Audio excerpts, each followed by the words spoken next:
Good afternoon. Today is Monday, September 19th. This is the weekly San Jose State football press conference with head coach Mike MacIntyre. This week, San Jose State is again at home taking on New Mexico State. The Spartans enter the contest 0-3 on the season, 0-1 within the WAC. New Mexico State, meanwhile, coming in at 1-2. This is their first conference game of the season. The game is Saturday, September 24th at 1 p.m. here at Spartan Stadium. We encourage fans to come on out. Last week we had great weather and an exciting game. This week looking forward to more great weather here in San Jose. Again, a 1 o'clock kickoff. Tickets are available. The number to call, 408-924-SJTX, and that's 924-7589. The game will be televised. It's on online on ESPN.com on ESPN3.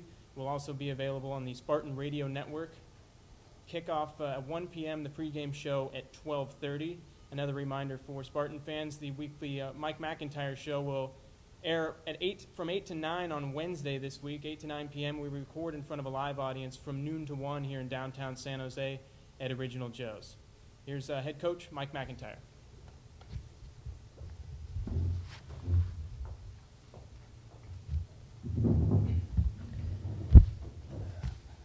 Thank you. Over Saturday's contest was a hard-fought battle. Our young men fought extremely hard. A game we definitely think we should have won and came up on the short end, but we are improving leaps and bounds, I believe. We just got to get over the hump and keep going. Last time that Nevada came here, I believe it was close to 49 or 50 to nothing at halftime 2 years ago. So we're making a big progress and a big jump.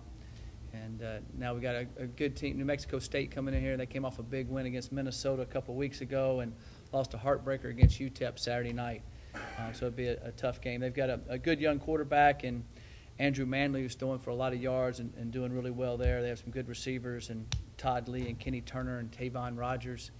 And on defense, I think they've got a couple of really good corners, and Jonte Green and Courtney Vinny. So it's going to be a stiff test for us, and we're looking forward to the game and another home game here in the WAC. Any questions? Mike, I know you don't know the status yet of Freeman. Can you first of all tell us what you do know, when you'll know more, and what your concerns are going to be in terms of manning that position without him? Yes. I think David, unless something happens, will be out this week. I just don't know how long he'll be out. It looks like Peyton Thompson will know later on in the week, like he has a good chance of being back. But that will be as the week progresses. At the running back spot, of course, Brandon Rutley played really well Saturday. He'll carry the bulk of the load for us. And then we'll work this week to see if it'll be Jason Simpson or Ben Thompson and see how it does in practice and see how we go from there. Are you likely to let Brandon Rutley have the bulk of the carries? Yes. He's really the only guy you have with leading experience back there. Right. He would get the bulk of the carries, and you know we will have to limit him on some of his special teams duties too, so he doesn't carry too much of a load as far as getting exhausted type thing. Have to pick and choose when we want to use him on special teams. From what you saw of Thompson and Simpson in camp and in the spring, what do each of them give you, and what are you hoping to see from those guys this week? Well, they both ran good in the fall. We felt like Jason ran a little bit better earlier in the fall, and then Jason had the mishap of going in and fumbling, and so I went ahead and went with Ben after that to make sure we had ball security. And Ben's a bigger back and strong. Both backs are big. Ben's about 220-something, and Jason's like 215.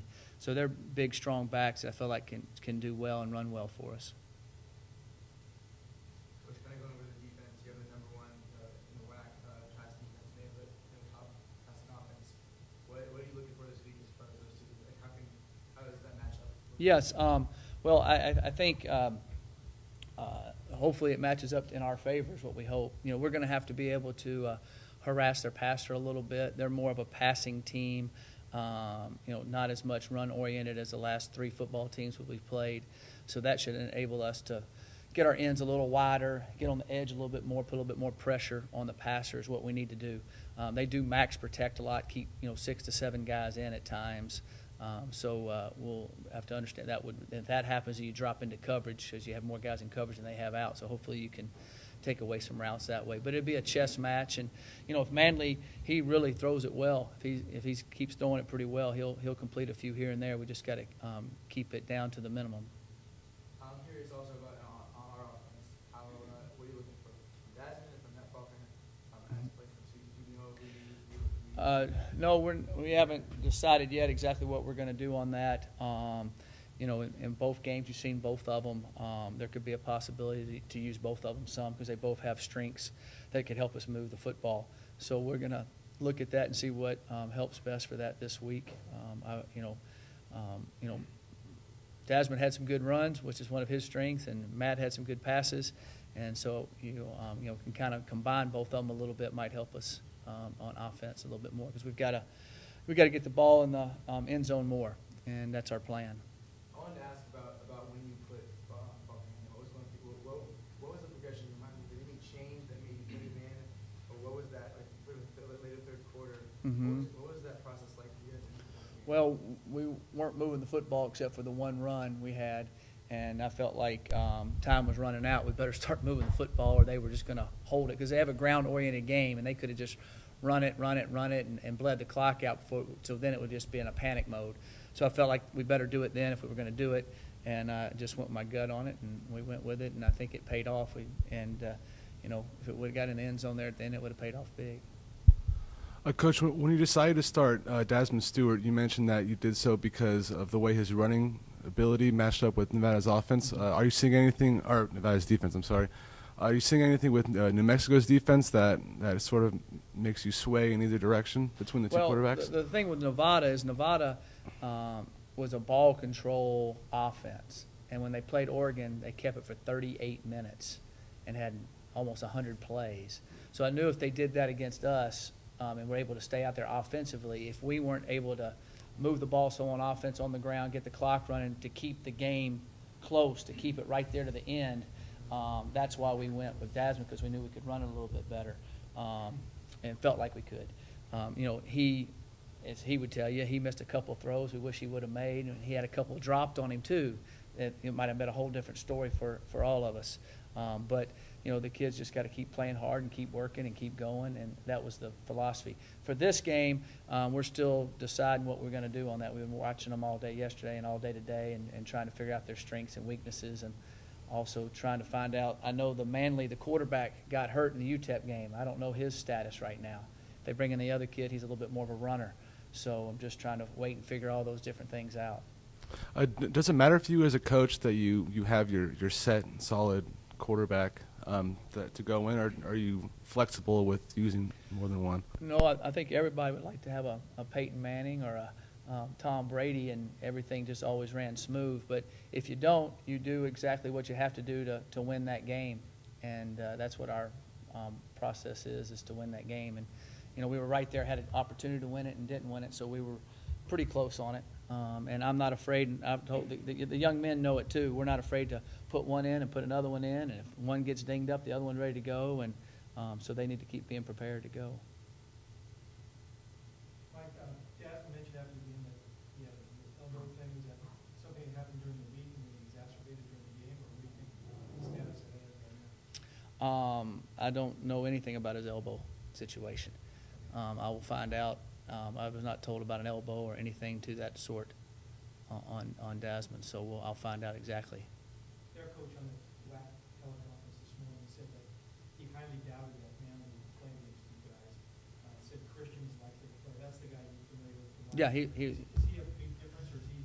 He's more of a experienced guy? Yeah, he's more of a runner. He has a very good arm, but he's more of a he's able to run the zone read and do some different things like that. So he'll be more of a force to run the football and a little bit of option out of it. He did some last year. He had a good run against us last year. Ran the option a couple of times when he checked out of stuff. So that's stuff you wouldn't have had to worry about with Manley. And they're both accurate passers. And I know Manley played some for him last year and won a couple games for him. So, and now Christian's back. So I think they're in a good situation where they have a guy that has quite a bit of experience. Do you have vivid memories of the end of that game last year when he threw that touchdown with I have no time very left? vivid memories of it. Is it memories or nightmares? they're nightmares. Mike, are you close to rethinking who your place kicker is at this point? We're going to compete this week with that. We're going to have competition again this week on it, and see where it lies. And you know, that's another critical area. It's hard to be a kicker. It really is. I know everybody's always picks on them and all that, but every time you go out there and it's your chance and everybody's watching, it's kind of like standing over there all day and you got to go shoot a three-pointer and everybody's going to stand and watch you. So it's a tough situation, and we feel good about both our young men, and hopefully they'll come through under the clutch this week, and we'll work hard at it this week and open up the competition and see how it works out. Sometimes competition during the week helps them focus better too.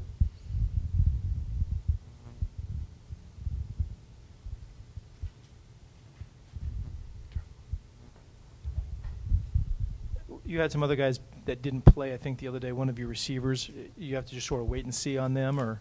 On Josh Harrison. Harrison. Yeah, he worked during the week last week, and then on Thursday they didn't feel like his ankle was ready to go. He was running around last night. Again, that'll be a Tuesday, Wednesday, but Kyle Nunn did play and played a little bit and made a couple big plays, and hopefully he's even better this week than he was last week. So we look forward to having Kyle play. You said on the teleconference this morning that the scheme defensively is different, probably going forward this week than it was the last couple of weeks. Right. And that'll allow you to maybe get some more pass rush. We had to defend differently against the option team. Right. What you have to do against the option teams, you have to really close down your ends and your tackles inside. They have to play heavy on the defensive lineman. So when they block down, you can close on the running back, or you can keep the lineman off, the offensive lineman off the linebacker that's scraping to the hole. If you get really wide, they just scrape down in. The running back hits before you can get there. They hit the linebacker in the side of the head, and you can't close down the seams. Against passing teams, you can widen them out, therefore create more rush lanes, more space, more movement, and you're thinking about that more. You know, with Christian playing though a little bit, you got to kind of realize that he can run it some, so you have to be a little bit more cautious than you would have been with Manley. Give him more pass rush emphasis. Coach, can you talk a little bit more about defense from Saturday? There's a really solid performance. Did you see anything in the tape that you did really wrong and you want to improve on this week? Yeah, I thought the kids are playing really hard. I think we have a very good defense. I think we'll keep getting better. There was a couple plays here or there that early that we fit up wrong a little bit, so to speak, and they gained a few yards, missed a couple tackles. But overall, I thought they played really hard, played really well. That was the lowest point total that the University of Nevada's been held to in 5.5 years. And so for us to do that, I think is very, very good. We held them to a lot less than Oregon did and all that. So I'm pleased with how they're playing. And I'd like for us to keep trying to create turnovers and get some scores off of defense. And this week's going to be a different challenge to us. They're going to be they're going to be a better passing team, a little different attack. So now we got to change gears mentally and understand what we got to do here. Besides the passing game, are there any real significant causes for concern? Yes, when they played Minnesota and beat Minnesota, they ran the ball well. And Robert Clay had a really good day running. Little running back. He is a physical, hard runner.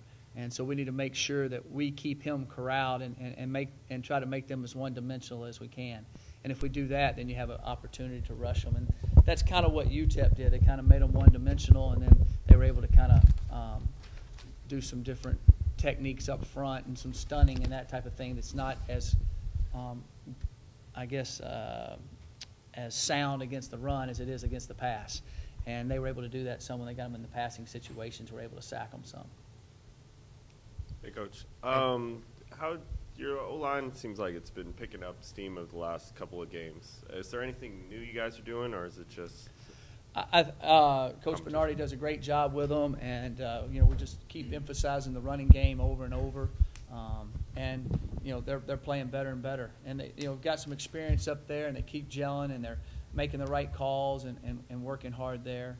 I think that's a big deal for us. The running backs are hitting the holes correctly and running right, so I think that's all helped it. And Nevada presented some issues to us on their pass rush because they would shift out of different fronts, and I thought our guys did a really good job of redirecting the fronts after they shifted.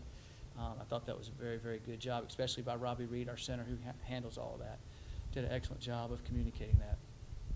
Last year, as I remember, the New Mexico game was very high scoring, kind of barn burner style. Are you wanting to keep the game more low pace, low scoring, or are you ready to be in a shootout with them this week? I'd like to be a one-sided shootout. Our side is what I'd like it to be, and so whatever it takes for us to win the football game. I sure hope it's not a shootout. I hope that we play well enough on defense to keep their score low, and that we're moving the ball on offense and going from there. But it was a heck of a game last year. They jumped out on us. I think I want to say 17-3. I think it was. And then we came roaring back and went up, and then they went down and scored on us. And a great play by them, great play, a heartbreaking play for us. I wanted to ask about last weekend. Desmond Stewart had one first down in the first 3 quarters, and Faulkner had 12. I mean, the offense seems to change a lot. You know, he's running off passes, but what happened at halftime? Why didn't you put Faulkner in? Why did you wait till you did? I guess I asked before, but why did you wait till you did put Faulkner in? Well, I just felt like at that time it was 14-7. We had an interception that we ran down. They returned back. We caused a fumble on. Really should have been a 7-7 football game at that time. That play was a kind of a crazy play for us. It might have put us up. We might have been up 14-7. So I felt like we were right in the football game and doing that. And I thought that maybe Desmond had settled in a little bit because he did make a long 25-yard run, outran their whole football team down the sidelines and scored a touchdown. And I kind of seen him do that, and a couple other times he ran it. So I was hoping that we could keep doing that. And then we just kind of got stagnant. I felt like they got a little momentum going. And I said I better make a change to try to stop the momentum, and we did, and I think it worked. And then we just came up a little short. Because the offense completely changes, right? Because I feel like the Desmond's in, the offense is kind of angry when they're running. Faulkner, you're able to kind of stretch the field. Well, I mean, Desmond can throw the ball farther than Matt can. I mean, Desmond can unleash it. I think it's just the process of understanding the coverages and getting the ball out of your hand quicker and that type of thing. I also think the change-up sometimes between quarterbacks really bothers a coordinator and bothers the defense on the field because now they got to completely change gears sometimes, and I think that's a thing that's hard to handle. I thought that Matt came in and did a good job, and I was happy that he did.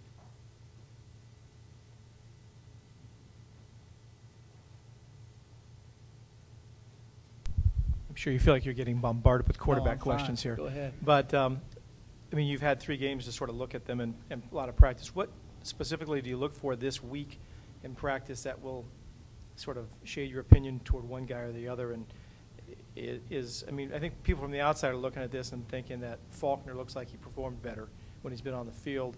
You're obviously seeing and trying to nurture both guys and do what's best for your team. Is there something you're looking for this week that'll dictate that?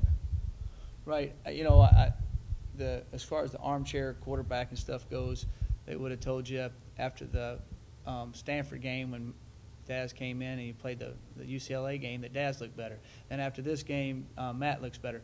The problem is we haven't just taken charge offensively with either one of them. We've only scored 14 points and 17 points. So we've got to be able to get a better job. So what we're trying to do is find the best mix for this game and try to accomplish our goal of winning the football game. And we'll look at it as we go this week and see how they do. The week before, wasn't anything we could do about it. Matt Faulkner was in and out of concussion. And Daz practiced all week, and the next week we didn't find out really till Tuesday afternoon that Matt could go. So Daz had been taking the reps, been working. So, there's kind of a combination on that also. Are there certain things you'll look for this week that you'll be able to evaluate and make that decision? Yeah, I'm going to look how they perform, look how they execute, how sharp they are, and carrying everything out. We keep percentages on everything that we do with them. When do you think you can make that decision? I don't know.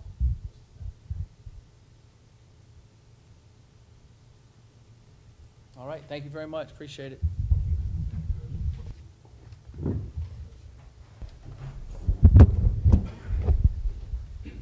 Okay, thanks again, everyone, for coming out, and for our fans watching online. And again, the game this Saturday, that's September 24th, 1 p.m. kickoff here at Spartan Stadium.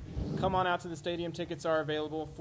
408-924-7589 is the number to the ticket office. And again, the game on ESPN3, on ESPN.com, and on the Spartan Radio Network. Thanks again.